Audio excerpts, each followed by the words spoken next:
Hey everyone, it's Joe here from buildassetsonline.com, and today I want to talk about hiring a VA or a virtual assistant for your Shopify store, for your high-ticket dropshipping store. Or I guess this will also apply to best practices for hiring a VA in general.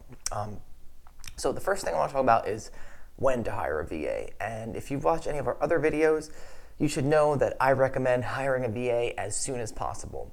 In the case of high-ticket dropshipping, when you make your first sale, that's a great time to hire a VA. So think about it like this. If you're selling high-ticket products, you should be making at least $100 per sale, sometimes $1,000 or more. A VA's salary, you can get a really, really good VA for $3 an hour, times 40 hours a week is $120 a week. So you should be able to pay your VA's salary, weekly salary, in one sale a week. And your VA is going to be doing activities that's going to help generate a lot more than one sale a week. So if you're watching this video, maybe you're already looking to hire a VA, maybe you already know that, but I just wanted to touch on that for the people who might not know. The second thing, and this is going to be the bulk of the video, is how to hire a VA. We've hired a lot of VAs, fired a lot of VAs, so this is what I've found to be the best method. First thing, don't go on Fiverr or Upwork. Fiverr is not really the best spot for a VA to begin with, just because of the way it works. It's better for like a one-off service. But Upwork is touted as being a platform to hire a VA. But I have to say that nowadays Upwork, we'll still use it from time to time for specific things, but it's just so bad now. Like, they keep upping the prices, like the interface with the platform, just, I don't know. It's not what it used to be. And I feel like they way overcharge, and there's too many rules. And, it limits the way you talk to them. Like, some people don't like to take conversations off Upwork, and we like to have people on Skype or in our Slack channels when we're going to work full time with them, rather than having to use the stupid Upwork platform. So I would, at this point, stay away from Upwork. Upwork is good if you have like one-off, like maybe like in-depth programming activities or developer stuff that you need to get done, but hiring a full-time person on Upwork, I wouldn't recommend it, unless it's going to be, again, sometimes I'll work with a video editor on Upwork for like 5 hours here and there. But again, for anything that's full-time, stay away from Upwork, stay away from Fiverr, and you don't even have to use any paid services. You can use onlinejobs.ph. I'm talking about hiring a VA in the Philippines. That's the best way to do it. Their English is great. They're just they make really great VAs because they're educated in English. They understand the culture a lot, way more so than most countries, and many of them have had experience in the Philippines working in American organizations, because some of the top level corporations outsource there. So what you're going to do is you're going to go on Manila Craigslist. Manila is a city in the Philippines. I think it's the capital. I'm really sorry if I get that wrong. I'm very bad at geography, but yeah, I'm pretty sure it's the capital. But either way, it's a very big city, very popular city. And you post a job listing on there. Think about it. In the United States, lots of people find jobs on Craigslist. They find gigs on Craigslist. And you can find people and you will regularly find top-level people in the Philippines for $3-4 an hour on Manila Craigslist. Many of these people, like I mentioned, already have work experience working for high-level American or multinational corporations. You can find people that have managed a team of 40 people, and in their country, the cost of living is much lower, so paying them a $3 an hour wage to work from home is an amazing deal for them, and it's mutually beneficial, obviously, because there's no way that you can, there's no other way to scale than hiring a VA. So you go on Manila Craigslist, there's a section for virtual jobs. You can kind of specify exactly what you need, depending. It just takes 2 seconds. Just look at the little side categories on the side. And then I like to write the most detailed job description possible. It doesn't have to be super long, but detailed with bullet points saying that we're going to need you to list products on Shopify. We're going to need you to handle live chat. We're going to need you to answer the phone once in a while, so please have a good internet connection. And then when they respond to you, and then you ask them to respond to you in a certain way.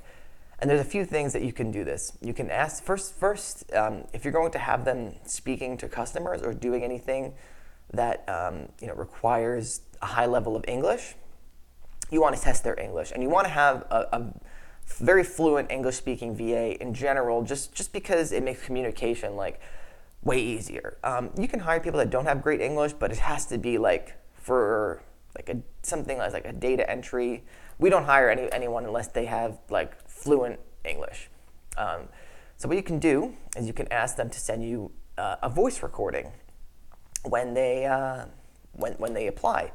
And they can use a site, I think it's called like Vocaroo or something, that most people in the Philippines will know what it is. Just say, send a voice recording, with why you're good for the job. And a lot of people that know what they're doing will know what it is, because I think it's pretty common practice over there.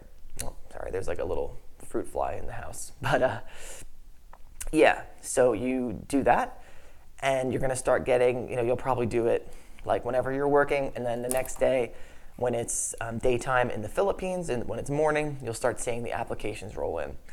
And the fact that you do it as a voice, you put a voice recording as like a pre-qualifier, is you can start eliminating all of the junk applicants. If they didn't send a voice recording, just disregard them. If you don't like their voice recording, just disregard them. And just sift through. You can use like filters in Gmail. You can create like a filter on the side to say like qualified VA, and then you're going to want to set up any sort of voice or Skype interview with them to make sure they're legit. And they don't have to have experience with Shopify and stuff. Like, it's a bonus if they do, but I would just look up like some simple job interview questions. Just you're not really, just as a pre-qualification and seeing if you're going to like to work with them. You don't have to get too crazy with the questions. I would also ask them about their internet, if their internet connection is stable, if they have access to a phone. But again, it all depends what you want them to do. But the main two things here is you want to use the voice as the pre-qualifier, the voice recording, and do an interview. Personally, I don't even like when people send me like resumes, simply because I'm not going to sift through that. Like, if you really want the job, send me a voice interview, tell me why you want, or a voice recording, tell me why you want it. And that makes it just super easy for me to eliminate and hire people and see if I want to interview them. Now, one thing I do want to stress here is that like you have to be patient. You're just like any job interview process. I mean, if you ever had like a job with a big company or something, they will interview sometimes hundreds of, it depends on the company, but I remember when I got my first job, there were like 30 or 50 other applicants, which was a lot to me, just because the process took so long. It's like months of interviews. Now, you won't have to do months and months of interviews, but it might take you a week to find someone that's worth hiring. So I would take the time to be patient and like set expectations with who you're talking to. So you could say, hey, we're hiring for this job. We're going to end the interview process and pick someone next Wednesday. That way they expect like, okay, I'm going to, next Wednesday I'll hear from them. And that way it kind of gives you a deadline to stick to, so that when you have a certain amount of time to pick someone, so you're not rushing and you're also not like, you're not dragging the process along too far as well. But just be diligent. Do a little bit of it every day. All I say all the time on this channel, being consistent is the most important aspect. You spend 10 minutes a day sifting through applications, then another 30 minutes a week doing some brief interviews. Then you'll find someone great. And a final tip is to make sure you use a calendar scheduling application. There's free ones. You can use like Calendly.com and make yourself available from certain times. You send them the link when you find someone that's good, and then it makes it really easy to organize and be ready for an interview. So three main takeaways, guys. Hire someone right away. Use Manila Craigslist. Get a voice recording. Detailed job description. Use a calendar scheduling app or web app for voice interviews. So I hope that helps, guys, and be sure to check out the free course in the description if you haven't, the Online Asset Playbook, and we'll see you guys in the next one. If you found it useful, don't forget to smash the like button, subscribe, all that good stuff, and I'll see you next time.